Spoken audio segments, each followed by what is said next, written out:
Hi there, I'm Sonal Mehrotra Kapoor, and as we look at the end of the year, it's a time for a lot of reflection. People are looking back at a year gone by which has not been an easy one, right? It's been a tough for so many families, for yours and for mine.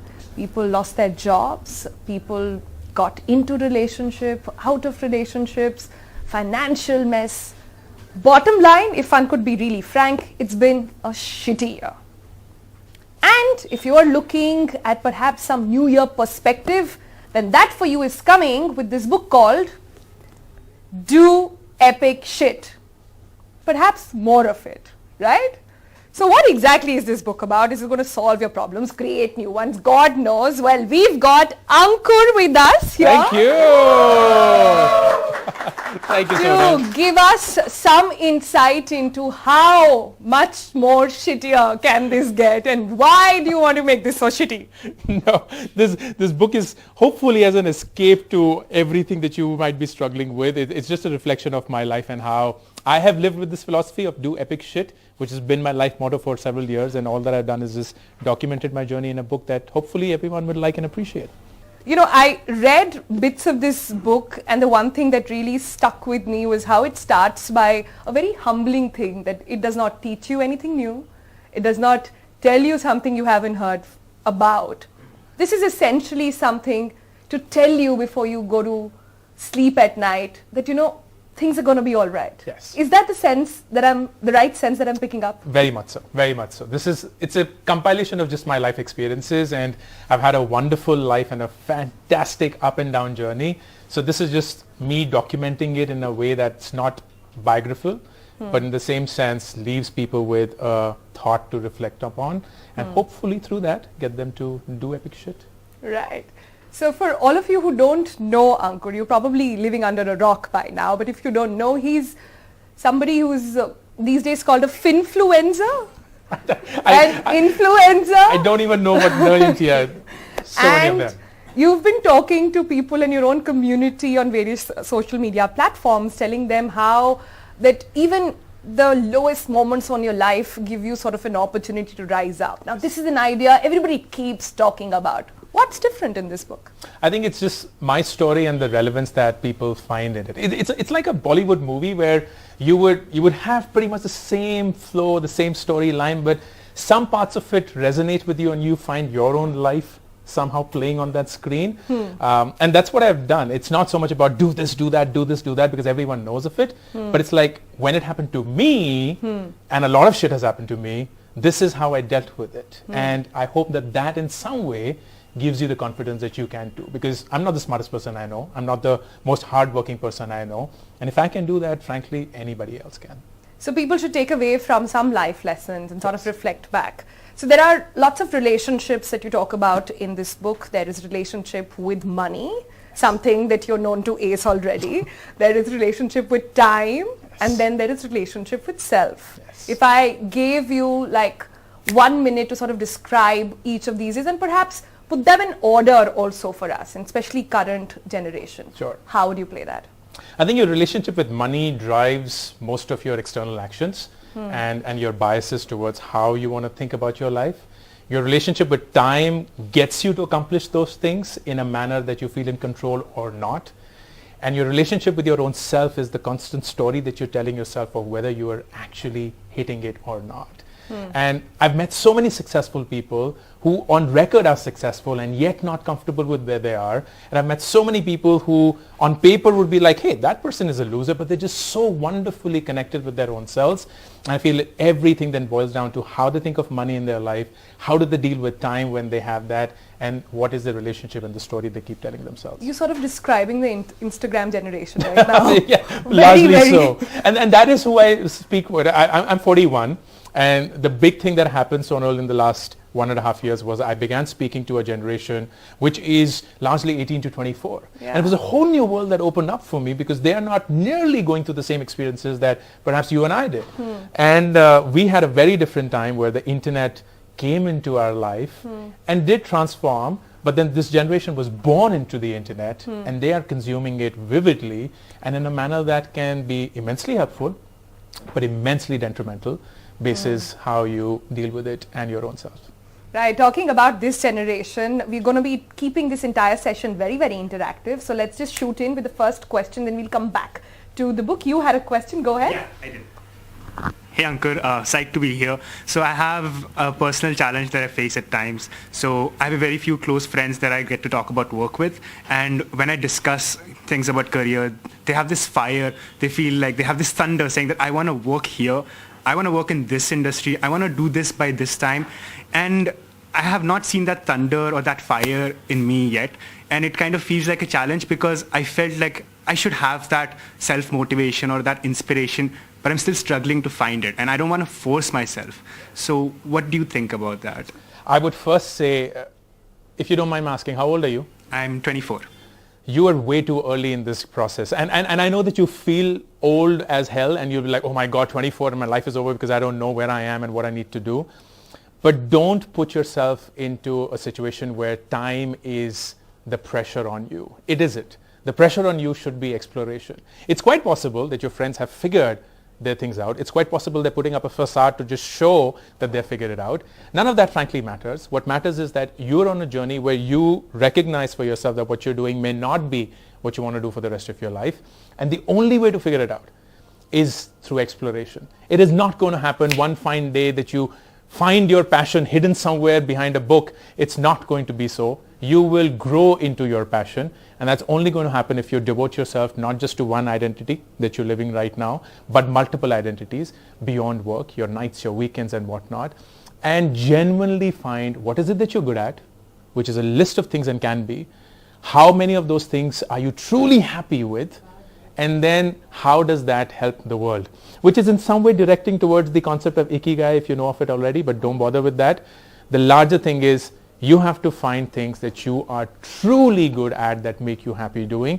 It could very well not be what you're doing right now, but let there be no pressure of time. There is no milestone to hit as much as the world imposes that on you. There isn't any time constraint on anyone's life. You know, at 41. I'm very glad that he's brought this question at 24, you said, right? A lot happened in your life when you were 24. Yes, did. And that's exactly what it was. I dropped out of my PhD, which is the only thing that I had designed for my life. And at 24, I had to reset my life all over again, completely. I had no plan, no goal, no direction, no money, nothing waiting for me to be just cushioned with that impact. And I had to figure that out. And it happened. I'm not saying that that's going to be the same path for everyone. But what I can say with absolute certainty is that there is no, oh my God, you have to do this by this time, that the world will have you believe is the only way to live. There isn't. The world has changed, dramatically different from what our parents experienced.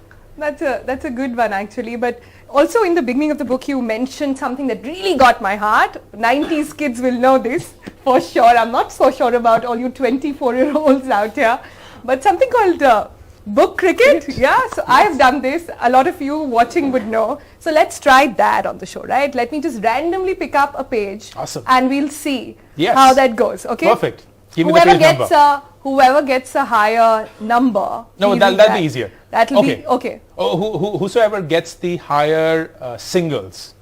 Okay, so the ones, 3, 7, 5 or so. Okay. 1, 2, 3. I'm at 161, so I clearly lost. I'm at 2. I am 207. So you win. Yeah. What is 207? Oh, very interesting because it's about mistakes you made with money. Yes. Right? So, and I know a lot of people here are saying, ooh, that's something we know about. Money gets everybody excited, especially when you are in your 20s. So you describe this chapter is actually on money. It says mistakes I made with money, and let's look at mistake number 3. So mistake number 3 is a classic mistake. I come from the entrepreneurial background and I've been an entrepreneur for the last 12 years. When you spend time in a certain ecosystem, you begin to believe that that's your entire world. So when I was a startup founder, all I believed was, you know what, everyone else who's investing in stocks and in gold, in real estate, losers.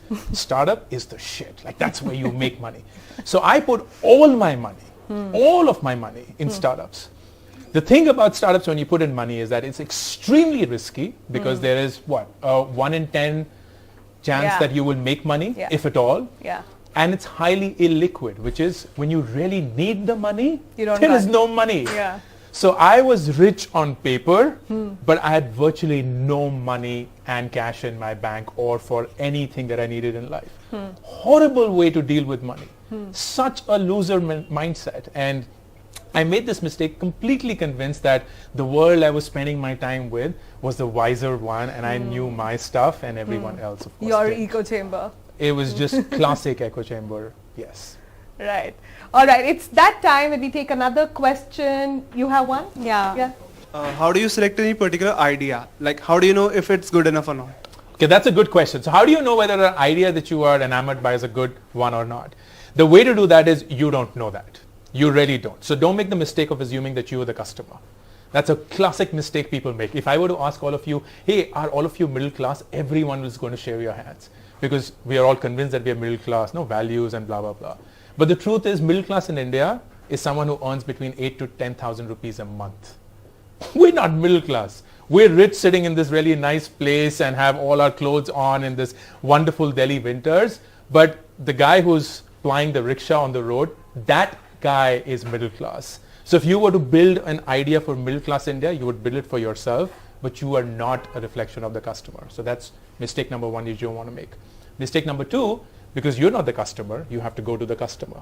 And there I have this idea that I've worked on a lot of times, and it's beautiful. I call it the fake test. So before launching your idea, launch a fake version of the idea. Imagine that you actually have that idea on. So put up a website, have a domain name, put up all the things that you would to do with that idea, and then float it in the universe. And on a very small basis, run ads for that idea and see how customers react to it. Are people even clicking on that idea or on that ad? When they do that and they land on your website, how do they engage with it? What kind of feedback do they leave you? Do they feel so excited about the idea that they're willing to share their email address or the mobile number with you, so on and so forth? That is going to give you the conviction whether that idea even warrants any attention from the true customers who are going to consume that idea when you launch it. After this is when you take the first step towards picking up the idea. Most people make the mistake, this is the idea, I'm the smartest person I know, I got up this one fine morning thinking that this is the best idea on earth. Screw everyone else who has had this idea before me because all of them are losers. I am the one who's going to make this idea best because I'm going to do it better than everyone else. And then we make the classic mistake of falling in love with that idea. Don't fall in love with the solution, fall in love with the problem. Fall in love with the problem. What is it that you're trying to solve? And ask yourself, are there people who even care about this problem as much as I do? Until then, you don't have an idea, you don't have a business, you're not a founder or an entrepreneur, you're just an investigator who's investigating ideas and figuring whether there's any worth in it or not. And I think the thing with the current generation, and don't kill me for saying this, is that there are too many ideas. Yes. Too many ideas, and you keep getting obsessed with a new one. I think what's important to understand is, I hear parents talk about it all the time. I hear it being discussed now in a lot of groups, in book clubs, etc. When they say, my kid is obsessed with one idea on Monday, another one on Tuesday, a third one on Thursday. Is there a process to this madness? Is there a way in which you cannot discourage them, but make them more aware? And like you said, is perhaps one answer to that, how to sort of get going on that. Another question, time. Yeah, you. Okay, so I have this question, like you always talk about content creation, like everywhere, YouTube, Instagram, everywhere. But you had a team recently.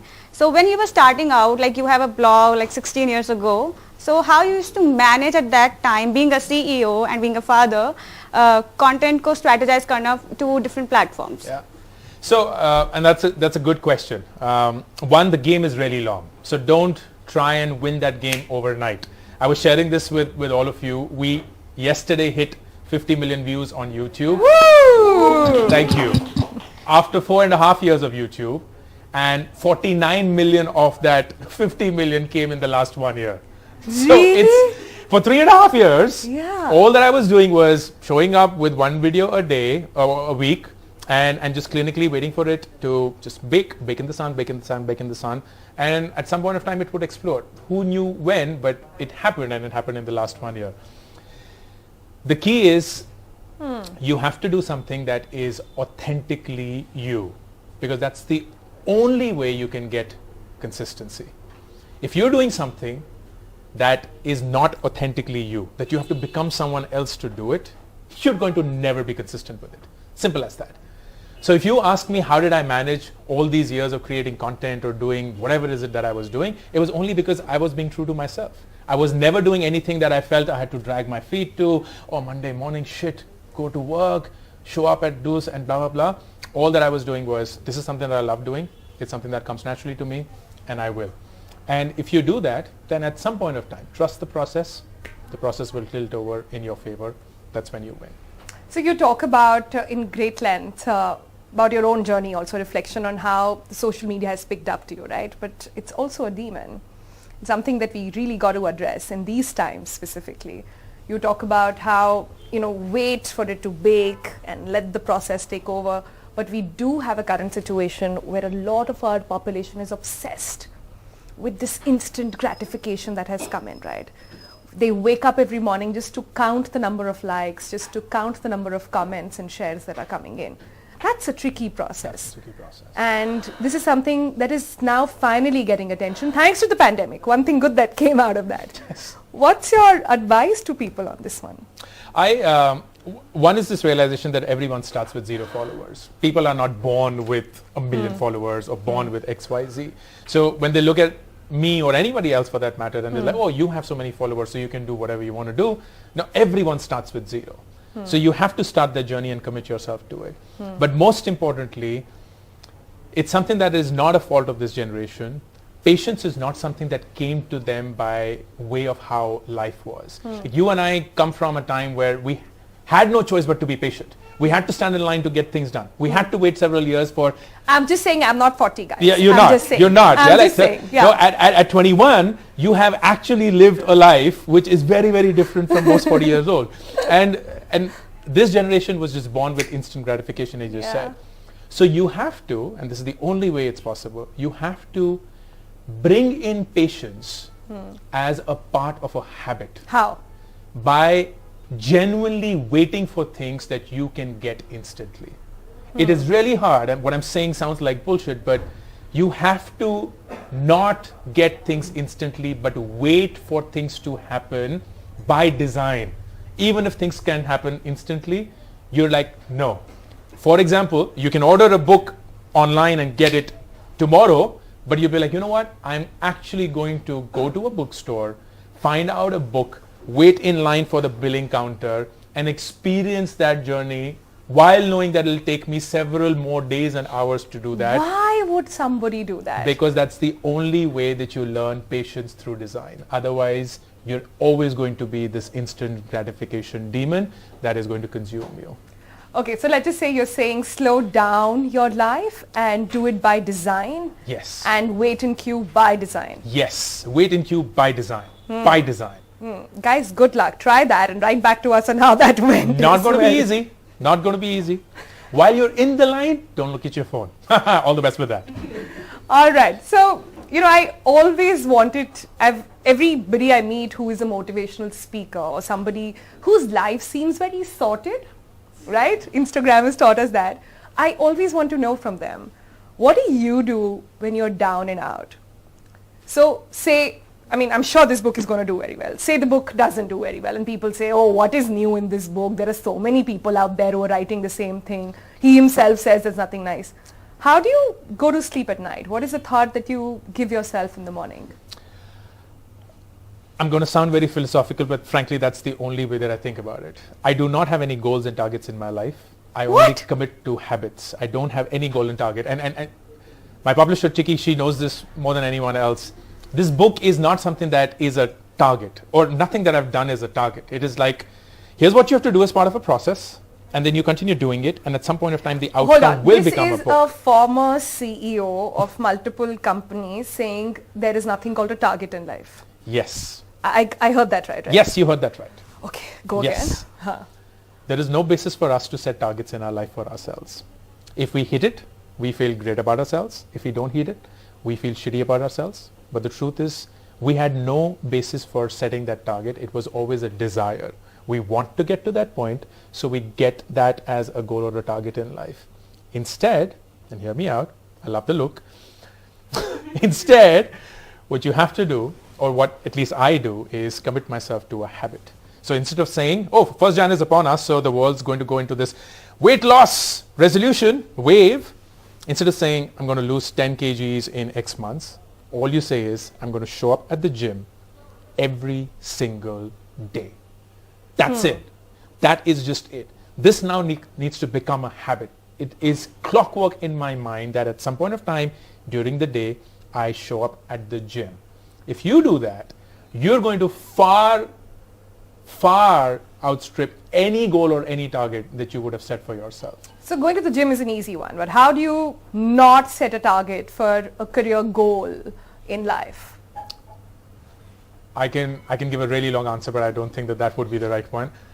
Goals, when it comes to careers, are always attached to what the organizational target set for you is. Promotions, titles, money, sales targets, money, targets, money.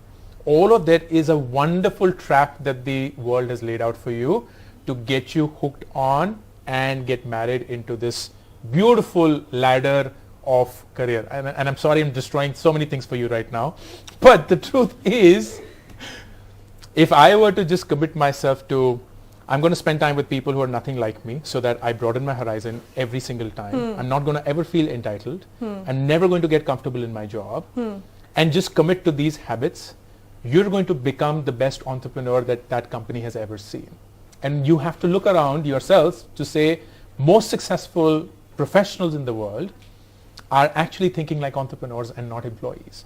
They're not waiting for their managers to give them orders. They're like, I'm going to create my own wave. I'm going to do it while being compliant with what the organization sets for me. But this is not to any effect of a goal or a target, but just the habit that I form. I don't know anybody else and nothing else to do. Well, I don't know what to make of it. And I don't know if I'm going back to office after hearing this. I hope my editor is listening into this one as well. All right, on that note, we're going to take a very quick break. Coming up on the other side, we will play the shittiest rapid fire of the year. We will throw at Ankur some daily life shitty situations, and let's see how he responds to that. I know you don't want to miss it. Come right back.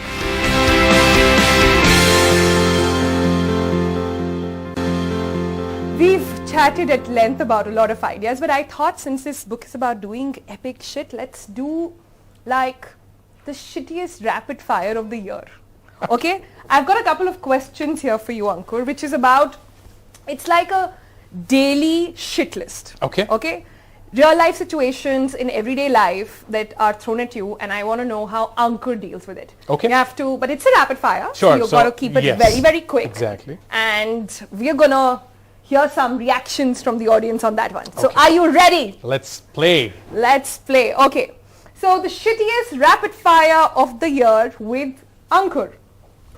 So, how to fight with, oh crap, it's Monday. Oof. I'm thinking of a short answer, but I recognize I'm taking long to give you that short answer. Gotta be quick. Quickly. Monday's look becoming Tuesday now. Yeah, I know. Look forward to what you'll be doing at the end of the day when the day is over. Okay, good. Let's move to the next one. My peers seem to be doing very well, but I bloody missed out on my promotion. My life is shit. If you're not ready to take on your peers' entire life as yours, don't ever compare yourself with anybody else. I like that one. Okay, next one.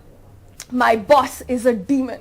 She has biases. I never get my due at work. If your boss is a reflection of the company culture, leave the company. If your boss is an aberration in the company culture, please have the moral courage to report it. Nice. I like that one. Next one. Not making it to my dream college. Damn, I worked so hard. College is overrated. You are not going to have anything come out of college if you give it the importance that you think it deserves. I actually agree with this one. Okay. Next. And let's talk about, careers, etc. you've talked about, and your own personal life. If you had to give it like one line to people who are still on the borderline wondering whether to switch their entire career in their 40s, even in their 50s sometimes, what do you tell them? One line. Do it. You just have one life and you don't want to be living with just one identity all your life. Do it. Okay, next one is tricky. It's about dealing with competition. And I want to know how Ankur deals with, say, Simon Phoenix of the world, or say, Jay Shetty. Say these people come out with books tomorrow. How do you deal with it? I'm not competing with anyone. No, I'm competing with the person that I was yesterday. That's the only one that I'm competing Nice answer there. Okay. So number 7, and let's get to some personal issues now. Finding out that your partner's cheating on you. That means he or she was never your partner. Okay. Okay. Number 8, do you marry someone you love or someone who loves you? Oh, you marry someone you love. Being happy is not somebody else's responsibility, it's yours. So Nice, nice. I like that one. Number 9, do you take the job with more money or more fun? if fun comes with learning, definitely more fun. Okay, I'm not sure if that answered the question, but anyways, number 10, you say do epic shit. That's the name of the book. Tell us the shittiest thing and the shittiest moment of your life. Ooh, that would be when I was standing in front of my startup, Nearby.com, realizing we're running out of money and we had to lay off 25% of our workforce. Ouch. That was the shittiest moment. Hands down. That was hard. It was also very candid and honest. Thank you so much, Ankur. Thank you. Thank you. Everybody for doing here, and good luck with the book. Thank Guys, you you so can much. all pre-order the book and it's all available, and you can all write to us with feedback on which way it's going to be. Thanks so much, Ankur. Thank you This so was much, lovely. Sonal. Thank you so much.